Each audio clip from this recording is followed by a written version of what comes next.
میرے بھائیوں، دوستوں، قابل احترام ماؤں، بہنوں، عزیز بچوں اور بچیوں، دنیا میں لا دین دہریوں کے سوا جتنے بھی لوگ ہیں وہ سب اللہ کو مانتے ہیں، اور ہر طبقے کے لوگوں کی یہ خواہش ہے کہ انہیں اللہ کی محبت اور پیار حاصل ہو جائے۔ اللہ کی محبت اور پیار کس طرح حاصل ہوتا ہے، اس بارے میں مختلف آراء ہیں۔ کوئی یہ کہتا ہے کہ نعوذ باللہ حضرت عزیر علیہ السلام کو اللہ کا بیٹا ماننے سے اللہ کی محبت حاصل ہوتی ہے۔ کوئی یہ کہتا ہے نعوذ باللہ حضرت عیسیٰ علیہ السلام کو اللہ کا بیٹا اور سیدہ مریم علیہ السلام کو اللہ کی بیوی ماننے سے اللہ کی محبت حاصل ہوتی ہے۔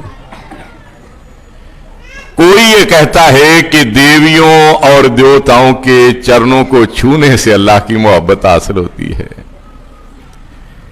کوئی یہ کہتا ہے کہ گردواروں کی یاترا کرنے اور گرنتھ کے پاٹ ادا کرنے سے اللہ کی محبت حاصل ہوتی ہے۔ کوئی یہ کہتا ہے کہ بزرگوں کے آستانوں اور خانقاہوں پہ حاضری دینے سے اللہ کی محبت حاصل ہوتی ہے۔ الغرض اتنی باتیں کہ انسان حیران ہو جاتا ہے ان میں سے کس بات کو صحیح کہے، کس بات کو غلط کہے، کس راستے کو اپنائے اور کس راستے کو ترک کرے۔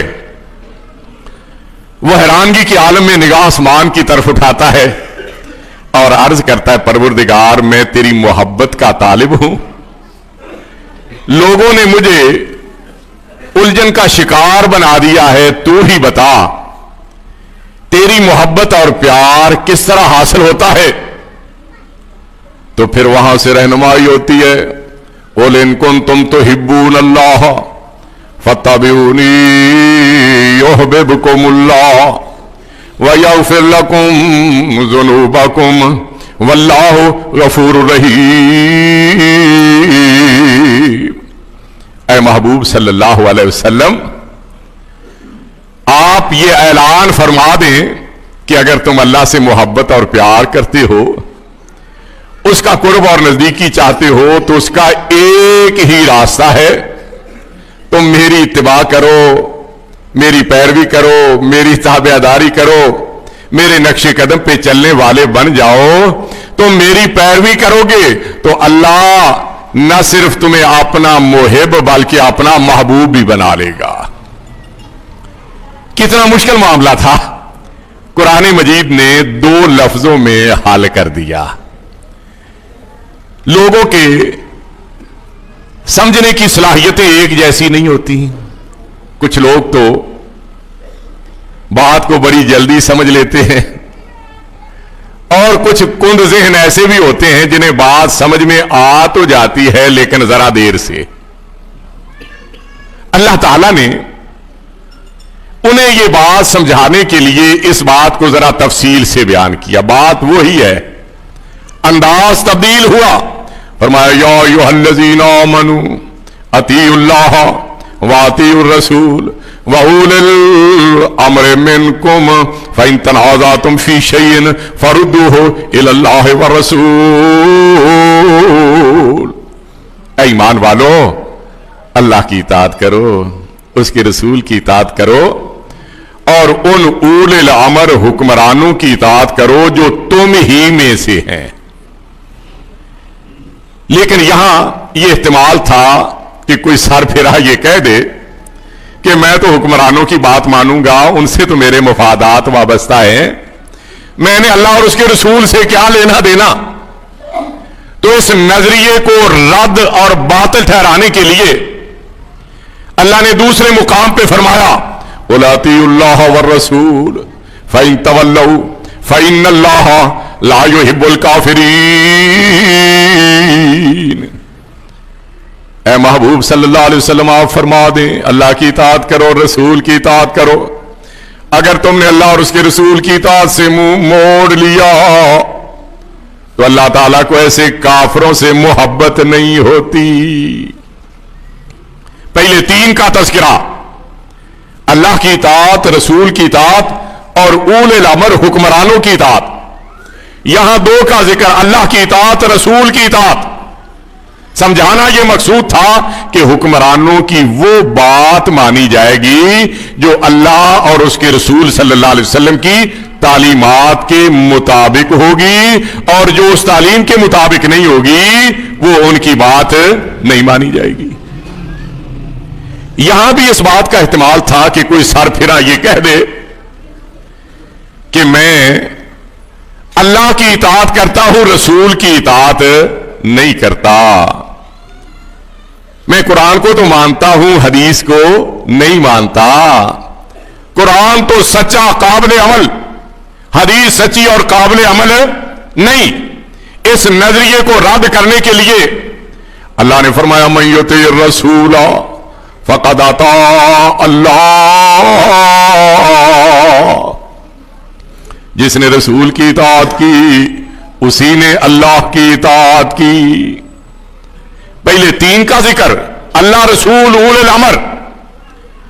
دوسرے مقام پہ دو کا ذکر اللہ اور اس کے رسول کی اطاعت اور تیسرے مقام پہ ایک ہی اطاعت کا ذکر رسول کی اطاعت. یعنی اللہ کی بات بھی وہ مانی جائے گی اور جس کے بارے میں رسول کہیں گے کہ اللہ نے یہ فرمایا ہے. ہر ایرا غیرہ نتو خیرہ کہہ دے کہ اللہ نے یوں فرمایا ہے تو اس کی بات نہیں مانی جائے گی. اللہ کی بات بھی وہ مانیں گے جو بات رسول کہیں گے کہ اللہ نے یہ فرمایا ہے.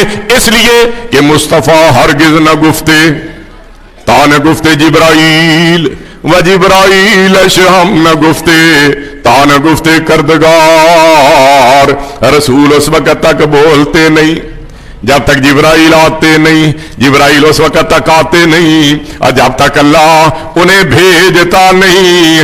رسول وہ کہتے ہیں جو جبرائیل لے کے آتے ہیں اور جبرائیل وہ لے کے آتے ہیں جو اللہ دے کے بھیجتا ہے. اس لیے رسول کی بات ماننا اللہ کی بات ماننا ہے. امام اپنی مرضی سے بولتا ہے, خطیب اپنی مرضی سے بولتا ہے, مفتی اپنی مرضی سے بولتا ہے, مجتہد اپنی مرضی سے بولتا ہے, فقیہ اپنی مرضی سے بولتا ہے, ہر با کمال اپنی مرضی سے بولتا ہے. لیکن سیدہ آمنہ کے لال اللہ کے حکم سے لب کھولتے ہیں. وما ينطق عن الهوى ان هو الا وحی یوحی.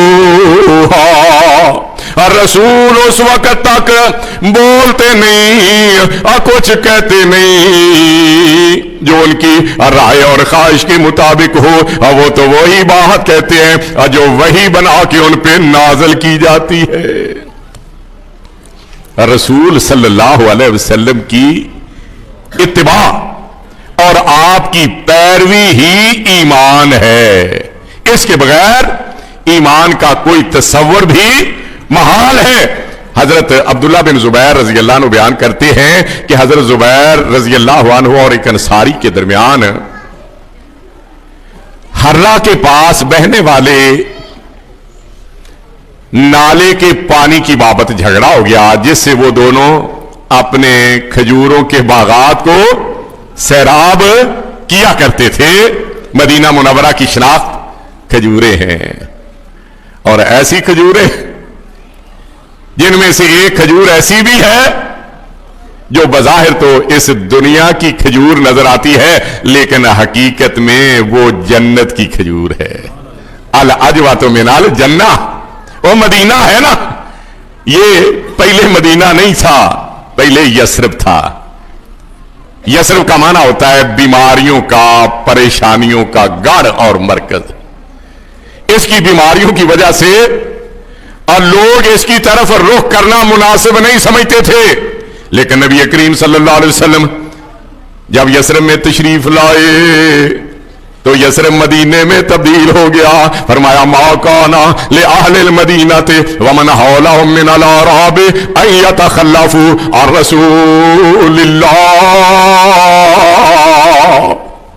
مدینہ میں بسنے والے، مدینہ کے قرب و جوار میں رہنے والے لوگوں کو یہ زیب نہیں دیتا اور وہ کسی معاملے میں اللہ کے رسول سے پیچھے رہے. آپ تشریف لائے، یثرب مدینے میں تبدیل ہو گیا. فرمایا یقولون یثرب واہی المدینہ، اور جسے لوگ یثرب کہتے تھے اب یہ مدینہ بن گیا. مدینہ ہماری چاہتوں محبتوں کا مرکز تو وہی ہے نا. ہمارا روحانی مرکز بھی مدینہ ہے. ہندوستان یا کسی اور ملک کی کوئی بستی نہیں، بلکہ مدینہ منورہ.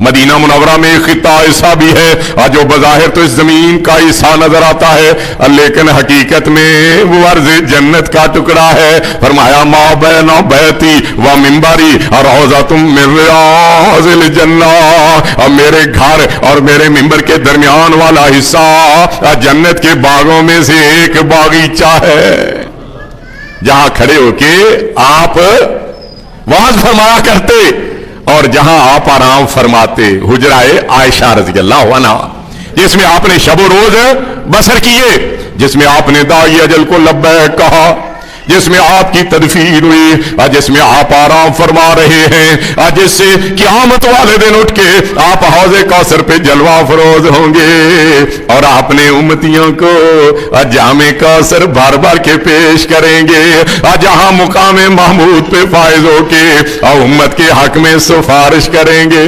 آئے آئے. کہنے والا اس مقام کا تذکرہ کرتا ہوئے اما عائشہ رضی اللہ عنہ کے حجرے کا نام لیتے ہوئے کہتا ہے اور تیرا حجرہ امین خاص ہے ذات رسالت کا، عرض پہ یہ ٹکڑا ہے باغ جنت کا، اسی میں رحمت للعالمین رہتے تھے اور رہتے ہیں. اور تیرا حجرہ ہے جسے گنبد خضرا بھی کہتے ہیں، اسی تیرے در رحمت سے مغفرت کی، اسی تیرے در رحمت سے شفاعت کی ابتدا ہوگی، جس سے امتوں پہ مغفرت کی انتہا ہوگی. آپ شفاعت کریں گے، اللہ نے چاہا تو میرے اور آپ جیسے گنہگاروں کے لیے بھی بخشش کی راہ ہموار ہو جائے گی. مدینہ منورہ میں ہررا ایک میدان ہے، وہاں ایک پانی کا نالا بہتا تھا، نالے کے دونوں اطراف لوگوں کے کھجوروں کے باغات تھے. ایک حضرت زبیر رضی اللہ عنہ کا باغ بھی تھا اور انصاری کا باغ بھی تھا، اور دونوں کا اس نالے میں بہنے والے پانی کی بابت جھگڑا ہو گیا. حضرت زبیر رضی اللہ عنہ کہنے لگے پہلے میرا حق ہے، انصاری کہنے لگا پہلا میرا حق ہے. نبی کریم صلی اللہ علیہ وسلم کی خدمت میں یہ معاملہ گیا، آپ نے دونوں کے موقف کو سنا.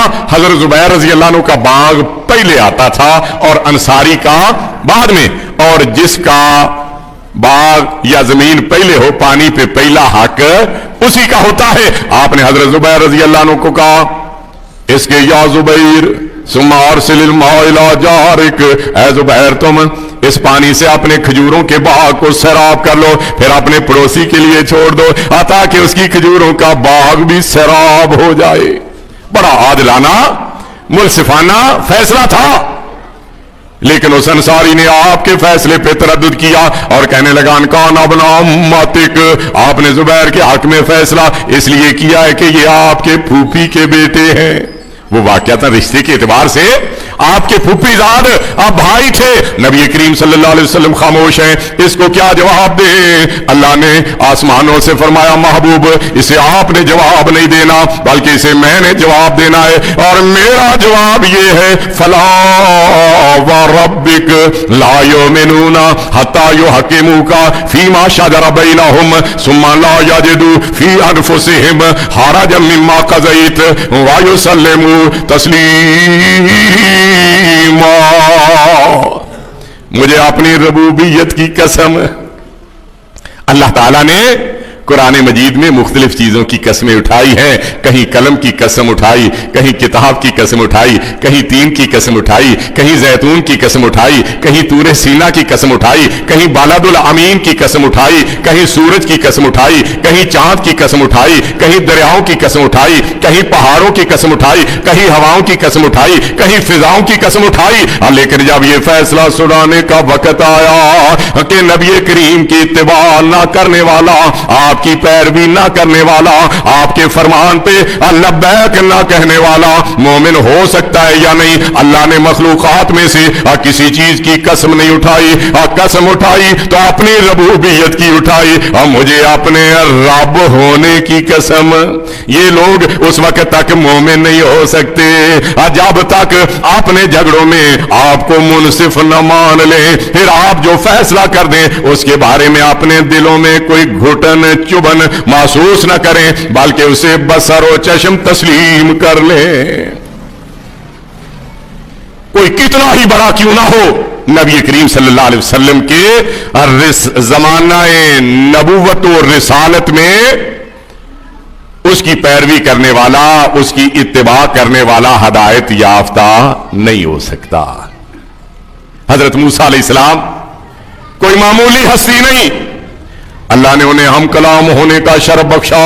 व कल्लम अल्लाह मूसा तकलीमा, अल्लाह ताला ने मूसा अलैहिस्सलाम से कलाम फरमाया। मूसा अलैहिस्सलाम वो हस्ती जिन पे पहले बड़ी आसमानी किताब तौरात नाज़िल हुई। मूसा अलैहिस्सलाम पे नाज़िल होने वाली तौरात का नुस्खा उठाए हुए सैयदना उमर बिन खत्ताब रजी अल्लाह अन्हु नबी करीम की खिदमत में हाजिर हुए। अर्ज करते हैं, अल्लाह के रसूल, ये तौरात का नुस्खा आपने बात सुनी अनसुनी कर दी होगा, हमें इससे क्या लेना देना। अब हजरत उमर रजी अल्लाह अन्हु ने तौरात की तलावत शुरू की। नबी करीम सल्लल्लाहु अलैहि वसल्लम के तेवर बदलने लगे। सैयदना अबू बकर सिद्दीक रजी अल्लाह अन्हु ने आपके रुख अवर के बदलते हुए तेवरों को देखा। हजरत उमर रजी अल्लाह अन्हु को कहा, ऐ उमर, तुझे गुम पाने वालियां गुम पाए, तुझे नबी करीम का बदलता हुआ चेहरा नजर नहीं आता। हजरत उमर रजी अल्लाह अन्हु ने देखा, खौफजदा हो गए, सहम गए और अर्ज करते हैं, औज़ु बिल्लाहि मिन गज़बिल्लाहि व गज़ब रसूलिही रज़ीना बिल्लाहि रब्बन व बिल इस्लाम दीनन व बि मुहम्मदिन नबिय्या। मैं अल्लाह और उसके रसूल के गुस्से से अल्लाह की पनाह में आता हूं। हम अल्लाह को रब मान के, इस्लाम को दीन मान के, मोहम्मद मुस्तफ़ा सल्लल्लाहु अलैहि वसल्लम को रहबरो रहनुमा मान के दिलो जान से राजी हैं। मैं तो वैसे ही तलावत कर रहा था, आपने फरमाया, वल्लज़ी नफ्सी बियदिही लौ बदा लकुम मूसा फत्तबअतमुहु व तरकतुमूनी लज़ललतुम अन सवाइस सबील। ये तो तौरात है।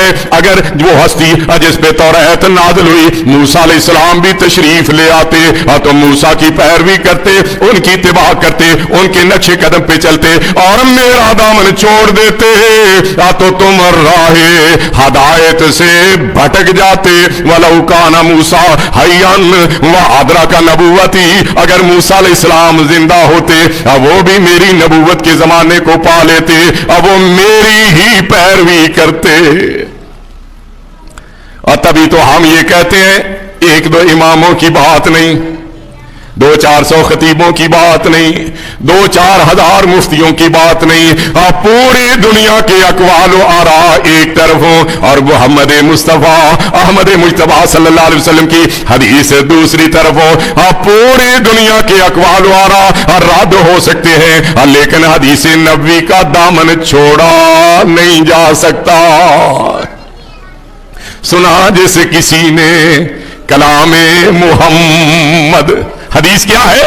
नबी करीम सल्लल्लाहु अलैहि वसल्लम के मुंह से निकलने वाले पाकीज़ा कलिमात हैं। अगर लोगों को हदीस का पता चल जाए ना तो कभी अहले हदीस से नफरत ना करें, बल्कि अहले हदीस से मोहब्बत और प्यार करें। हाँ, सुनाओ जिस किसी ने कलामे मुहम्मद हुआ दिलो जा से गुलामे मुहम्मद सल्लल्लाहु अलैहि वसल्लम, हुआ है ना होगा मुयस्सर किसी को, बुलंद से कदर है मुकाम मोहम्मद सल्लल्लाहु अलैहि वसल्लम है मौजूद कुरान में, फरमाए इलाका कलामे इलाहे कलामे मोहम्मद सल्लल्लाहु अलैहि वसल्लम। सारा और दिल झूमते हैं खुशी से, लबों पे जब आता है नामे मोहम्मद सल्लल्लाहु अलैहि वसल्लम। अगर चाहता है तू ऐ मेरे भाई ऐ मेरे दोस्त, अगर चाहता है तू कि इला तुझसे खुश हो, दिलो जा से कर एहतरामे मोहम्मद सल्लल्लाहु अलैहि वसल्लम। यही वजह थी कि हमारे असलाफ सहाबा किराम रिजवानुल्लाह अलैहिम अजमईन हर काम करने से पहले नबी करीम सल्लल्लाहु अलैहि वसल्लम की तरफ देखते, जो आपका अमल होता उसकी इत्तिबा करते, उसकी पैरवी करते। हम तो कोई भी काम करना हो ना तो देखते हैं हमारे घर वाले क्या कहते हैं, खानदान वाले क्या कहते हैं, बरादरी वाले क्या कहते हैं, मुआशरे वाले अहलन व सहलन व मरहबा, कबीले बरादरी वाले क्या कहते हैं। चलो तुम उधर को जिधर की हवा हो, यही सोच है ना। लोग जो कहते हैं बस वो ही कर लो, लेकिन सहाबा किराम रिजवानुल्लाह अलैहिम अजमईन का तर्ज अमल ये नहीं था। उनका तर्ज अमल था चलो तुम उधर को जिधर मुस्तफा हो। नबी करीम सल्लल्लाहु अलैहि वसल्लम की इत्तिबा पैरवी उनकी जिंदगी का नस्बुल ऐन और मकसद हयात था। सैयदना उमर फारूक रजी अल्लाह अन्हु खाना काबा का तवाफ करने के लिए हजर अस्वद के पास आए। वो हजर अस्वद जो बड़ा ही पाकीज़ा और बड़ा ही प्यारा पत्थर है, इतना प्यारा कि जो उसका इस्लाम करता है उसे बोसा देता है, ये ऑटोमेटिक तौर पे मकनातीसी अंदाज से उसके गुनाह उसके जिस्म से निकाल के अपने अंदर जज़ब कर लेता है। आपने फरमाया नज़ल हजरुल अस्वद मिनल जन्ना व हुवा अशद्दु बिआज़म मिनल लबन फसव्वदतु खताया बनी आदम। हजर अस्वद जन्नत से नाज़िल हुआ, जब ये नाज़िल हुआ दूध से ज्यादा सफेद था, फिर बनी आदम की खताओं ने इसे स्याह कर डाला। आपने ये भी फरमाया जब क़यामत का दिन होगा लहू ऐनान युबसिरु बिहिमा व लिसानुन यंतिकु बिही व यशहदु लिमन इस्तलमहु बिहक़्क़िन। क़यामत वाले दिन इसकी दो आंखें होंगी जिनके जरिए देखेगा, जुबान भी होगी जिसके जरिए बोलेगा, जिसने इसका इस्तेराम किया होगा उसके हक में गवाही देगा अल्लाह ये तेरा बंदा ये तेरी बंदी या तेरे घर के ज़ियारत के लिए आए, तो तेरे नबी की इत्तिबा करते हुए तेरे नबी की पैरवी करते हुए इन्होंने मेरा इस्तेलाम किया था, मुझे बोसा दिया था। हजर अस्वद के पास आए, उसे मुखातब करते हुए फरमाया अमा वल्लाहि इन्नी ला आलमु अन्नका हाजरुन ला तज़ुर्रु वला तनफा। एक हमें जहां कोई ढेरी देखते हैं वहीं ढेर हो जाते हैं, लेकिन हमारे असलाफ ने हमें हमारा अकीदा समझा दिया, अब वो ऐसा पुख्ता होना चाहिए हजर अस्वद भी हो उसे नफे और नुकसान का मालिक नहीं समझना। नफे नुकसान का मालिक कौन?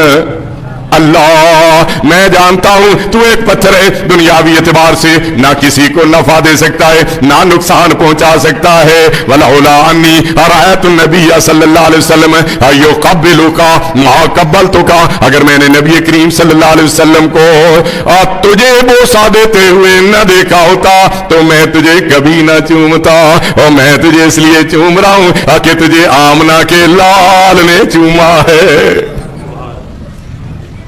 सैयदना उमर फारूक रजी अल्लाह अन्हु ने अपने दौरे खिलाफत में हज तमत्तु पे पाबंदी लगा दी। हज की 3 किस्में होती हैं, हज इफराद, हज किरान और हज तमत्तु। हज इफराद में हाजी सिर्फ हज का इहराम बांधता है और हज मुकम्मल होने के बाद इहराम खोलता है।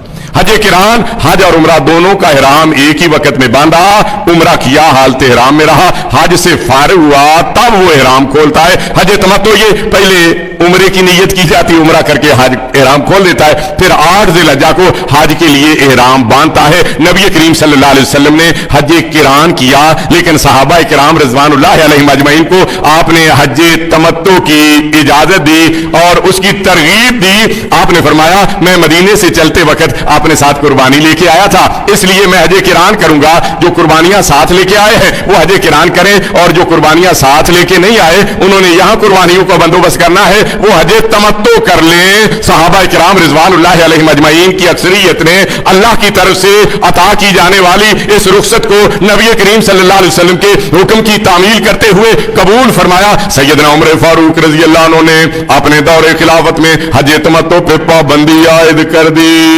तो हजरत उमर फारूक रजी अल्लाह अन्हु का बेटा हजरत अब्दुल्ला बिन उमर हज तमत्तो का इहराम बांध के मैदान में आया। लोगों ने कहा, अब्दुल्ला क्या कर रहे हो? अब तुम्हारे बाप ने हज तमत्तो पे पाबंदी लगाई है। फरमाया, वो मेरे बाप हैं, इसलिए भी काबिल एहतराम, वो अमीरुल मोमिनीन हैं, इसलिए भी काबिल एहतराम, बाप होने की हैसियत से भी उनकी बात मानना मेरे ऊपर लाजिम, अमीरुल मोमिनीन की हैसियत से उनकी बात मानना भी मेरे लिए नाज़िल। लेकिन जहां तक बात दीन की है, शरीयत की है, उसमें हमारा मौकिफ ये है, अन्य शरीयता नाज़लत अला मुहम्मदिन वमा नाज़लत अला भी, शरीयत हजरत मोहम्मद मुस्तफा पे नाज़िल हुई, मेरे बाप पे नाज़िल नहीं हुई। नबी करीम ने इजाजत दे दी तो मेरा बाप कैसे रोक सकता है? पता चला और सजदे में गिर गए। अल्लाह तूने मेरे घर वालों को इतनी हिम्मत अता की कि अगर मैं उन्हें किसी तरफ से फेरना चाहूं तो वो मेरी बात को रद्द करके नबी करीम सल्लल्लाहु अलैहि वसल्लम के अहकाम पे लब्बै कहने के लिए तैयार हो जाता। हर मामले में नबी करीम सल्लल्लाहु अलैहि वसल्लम की इत्तिबा पैरवी किया करते। हजरत अब्दुल्ला बिन उमर रजी अल्लाह अन्हु साथियों के साथ सफर में जा रहे थे। रास्ते में अपने साथियों से अलग होकर एक मुकाम पे थोड़ी देर के लिए खड़े हुए, फिर वापस आके शरीक हो गए। लोगों ने पूछा, अब्दुल्ला तो वहां क्यों गए थे? वहां किया तो तुमने कुछ भी नहीं। कहते हैं, मैं नबी करीम सल्लल्लाहु अलैहि वसल्लम के साथ जब सफर कर रहा था तो यहां आके नबी करीम सल्लल्लाहु अलैहि वसल्लम हमसे जुदा होकर इस जगह पे आए, थोड़ी देर खड़े हुए। इन्नी रहत रसूलुल्लाह सल्लल्लाहु अलैहि वसल्लम यफ़अलु ज़ालिक, इस मुकाम पे मैंने नबी करीम सल्लल्लाहु अलैहि वसल्लम को ये करते हुए देखा, फफ़अल, तो इसलिए मैंने भी ये किया। गर्मी इंतहा की, मस्जिद नबी का सेन कच्चा, गर्मी की हिद्दत और शिद्दत से बचने के लिए आप सल्लल्लाहु अलैहि वसल्लम नालैन मुबारक पहन के नमाज पढ़ रहे थे। सहाबा किराम रिजवानुल्लाह अलैहिम अजमईन भी जूते पहन के नमाज पढ़ रहे थे। दौरान नमाज आपने नालैन पाक उतारे एक तरफ रख दिए। सहाबा किराम रिजवानुल्लाह अलैहिम अजमईन ने भी अपने अपने जूते उतार दिए। नमाज मुकम्मल हुई। पूछा, मा हमलकुम अला इल्काइन आलैकुम, तुम्हें जूते उतारने पे कौन सी चीज ने मजबूर किया? अर्ज करते हैं, रहीना काल कई तनालेक फाल कई नालाना, हमने आपको नालैन पाक उतारते हुए देखा, हमने भी जूते उतार दिए। फरमाया, इन्ना जिब्राइल आतानी फाखबरनी अन्ना फीहिमा काज़िरन, मेरे पास तो जिब्राइल अलैहिस्सलाम आए, उन्होंने बताया कि नालैन पाक के नीचे कोई नापसंदीदा चीज लगी हुई है। ये हकीकत है, अल्लाह ने अपने रसूल को जो इल्म अता किया, अब पूरी कायनात में उस इल्म का अशरे अशीर भी अता नहीं किया गया। रोज़े अव्वल से हजरत आदम अलैहिस्सलाम से लेके अपने दौर तक वाक़यात को आपने बयान किया, क़यामत तक आने वाले हालात से भी आपने आगाह किया। जो इल्म अल्लाह ने अता किया और उससे आपने आगाह फरमा दिया। लेकिन गैब का इल्म किसके पास? अल्लाह के पास, और कोई नहीं जानता। नालैन पाक के नीचे नापसंदीदा चीज लगी हुई है, आपको पता नहीं, उस वक्त तक पता नहीं चला जब तक जिब्राइल अलैहिस्सलाम आए नहीं। जिब्राइल अलैहिस्सलाम ने बताया, आपने नालैन पाक उतार के एक तरफ रख दिए। सहाबा किराम रिजवानुल्लाह अलैहिम अजमईन ने भी अपने अपने जूते उतार दिए। नमाज मुकम्मल हुई। पूछा, जूते क्यों उतारे? अर्ज करते, हमने आपको नालैन पाक उतारते हुए देखा, हमने भी अपने जूते उतार दिए। फरमाया, मेरे पास जिब्राइल अलैहिस्सलाम आए, बताया नालैन पाक के नीचे कोई नापसंदीदा चीज लगी हुई है। मैंने तो नालैन इसलिए उतारे और तुम जूते उतारने से पहले अब वजह तो पूछ लेते। शमाए नबूवत के परवाने अर्ज करते, अल्लाह के रसूल आपका अमल देख के वजह पूछ के अमल करते, ईमान कैसा होता? और ईमान तो ये है, नबी करीम जो हुक्म दें उस पे अमल किया जाए, जो आप अमल करके दिखाएं उस पे अमल करके دکھا دیا جائے. صحابہ کرام رضوانُاللہ علیہم اجمعین کے دل و دماغ میں نبی کریم صلی اللہ علیہ وسلم کی اتباع، پیروی، تابعداری اور فرما برداری کا جذبہ کوٹ کوٹ کے بھرا ہوا تھا. وہ ہر معاملے میں نبی کریم صلی اللہ علیہ وسلم کی پیروی کیا کرتے. ان کے اس کی جذبے کی بابت کوئی کہتا ہے ان کی چاہت یہ تھی، ان کی خواہش یہ تھی، ان کا دعویٰ یہ تھا، ان کی دعا یہ تھی، نہ ہم سیم و زر خدا مانگتے ہیں، ہم تو مال و دولت کے پیچھے بھاگ رہے. انہوں نے آمنہ کے لال کو سب سے بڑی دولت سمجھ لیا اور اسی کی محبت میں فدا ہو گئے. نہ ہم سیم و خدا مانگتے ہیں، نہ ہستی شوکت نما مانگتے ہیں، فقط ایک تجھ سے دعا مانگتے ہیں، محمد کے در کی قضا مانگتے ہیں. اللہ جو فیصلے وہاں ہوئے ہمیں ان فیصلوں پہ عمل پیرا ہونے کی توفیق نصیب فرما. کوئی اپنی غربت پہ رہتا ہے پرنم، کسی کو طلب جاہو حشمت کی ہر دم، کوئی مائل شان و شوکت مگر ہم مدینے میں تھوڑی سی جا مانگتے ہیں. کوئی جانے کیا ہم کیا مانگتے ہیں، فقط الہ سے حبیب الہ مانگتے ہیں. نبی کریم کی اتباع، نبی کریم کی پیروی، آپ کے نقش قدم پہ چلنا ہی ایمان کا تقاضا ہے. اللہ فرماتے ہیں انما کان قول المؤمنین اذا دعوا الی اللہ ورسولہ لیحکم بینہم ان یقولوا سمعنا واطعنا واولئک هم المفلحون. ایمان والوں کی حالت تو یہ ہے جب انہیں اللہ اور اس کے رسول کی طرف بلایا جاتا ہے تاکہ وہ ان کے درمیان فیصلہ کر دیں، وہ کہتے ہیں ہم نے سن لیا، ایک کان سے سن کے دوسرے کان سے نکال نہیں دیا، بلکہ دل و جان سے اسے مان بھی لیا. اللہ فرماتے ہیں یہی لوگ کامیاب و کامران ہے. یہی اہل حدیث کی تعلیم ہے، اہل حدیث کی تبلیغ ہے، یہی اہل حدیث کی دعوت ہے. اور ایمان والوں، اور جس نبی کا کلمہ پڑا ہے اس کی محبت کو اپنے دل و دماغ میں بٹھا لو. عبادات، معاملات، خوشی اور غمی کے لمحات نبی کریم صلی اللہ علیہ وسلم کے نقش قدم پہ چلتے ہوئے آپ گزار دو. اقبال کہتے ہیں کہ محمد سے وفا تو نے کلمہ پڑا ہے نا، اس ہستی کے وفادار بن جاؤ. کہ محمد سے وفا تو نے تو ہم تیرے ہیں، یہ جہاں چیز ہے کیا لوح قلم تیرے ہیں، دنیا بھی تیری، آخرت بھی تیری، اور جنت بھی تیری. وآخر دعوانا الحمدللہ رب العالمین.